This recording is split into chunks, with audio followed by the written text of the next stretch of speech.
안녕하세요. 생활 속에서 접할 수 있는 노동 관련 이야기들을 쉽게 설명드리는 조인 인사 노무 컨설팅입니다.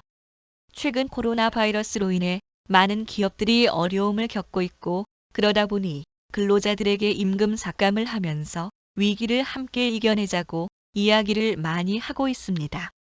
그런데 임금 삭감 과정에서 발생할 수 있는 여러 가지 불만과 마찰로 인한 문제가 우려될 수 있습니다.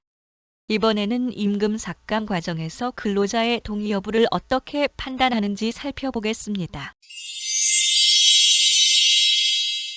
한 중소기업이 회사 경영에 어려움으로 향후 1년간 매월 50만 원씩 급여를 삭감하겠다는 발표를 하면서 근로자들에게 동의 여부를 물어보았습니다. 대다수 근로자들은 구두 동의하였으나 근로자 A씨는 나중에 퇴사할 때 꼭 돌려받을 것이라고 말을 하였습니다.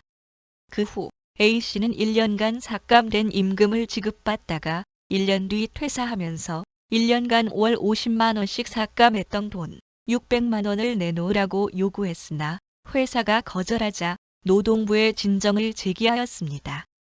회사는 A씨가 1년이라는 긴 시간 동안 삭감된 임금으로 받았던 건 묵시적 동의라고 주장합니다.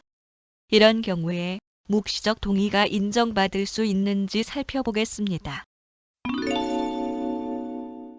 임금 삭감은 미래에 발생할 임금을 사전에 낮추는 것이니 기존 근로계약을 새롭게 변경하는 것이라 할 수 있습니다. 근로계약도 계약의 일종인데 계약은 본질적으로 청약과 승낙으로 성립되며 이 성립 요건은 변경의 경우에도 동일합니다. 이 계약 변경에서 보면 청약은 회사가 근로자들에게 임금 삭감의 동의를 구하는 의사표시이며 승낙은 근로자들이 회사의 임금 삭감 청약에 대한 동의를 의미합니다. 근로기준법에 근로계약을 반드시 서면으로 해야 한다는 규정은 없으니 구두계약도 그 효력은 동일합니다. 다른 근로자들은 동의를 하였으니 회사의 청약과 근로자들의 승낙이 합치하여 삭감에 대한 변경이 성립되었다고 할 수 있지만 A씨는 퇴사 시 반드시 돌려받겠다고 하였으므로 청약의 내용대로 승낙했다고 볼 수 없습니다. 회사가 주장하는 묵시적 동의가 인정되려면 사용자의 청약에 대해 근로자가 이의를 제기하지 않고 수개월간 삭감된 임금을 수령했어야 하는데 이 사례에서는 분명히 이의제기가 있었기 때문에 묵시적 동의를 인정할 수 없습니다. 그런데 사실 회사가 일괄적으로 동의를 구하는데 반대하기도 쉽지 않고 내가 그것에 반대했다는 증거를 제시하는 것도 쉽지 않습니다.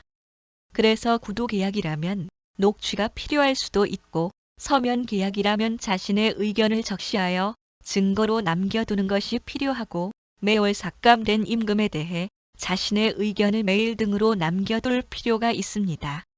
사용자의 입장이시라면 반대로 확실한 동의를 받아두셔야 할 겁니다. 내가 말했잖아. 기쁠 땐 웃어버리라고. 모두가 어려운 시기입니다. 회사도 근로자도 모두 나의 몫을 지키고 움켜쥐기보다는 서로가 서로를 배려하는 것이 중요한 때가 아닐까 합니다. 어려운 때일수록 서로를 이해하는 역지사지의 마음을 가져야 할 것 같습니다. 혹시 더 궁금하신 부분이 있으시면 조인 인사 노무 컨설팅 02-707-2253번으로 문의 주시기 바랍니다. 약은 약사에게, 인사 노무 상담은 조인에게. 들어주셔서 고맙습니다.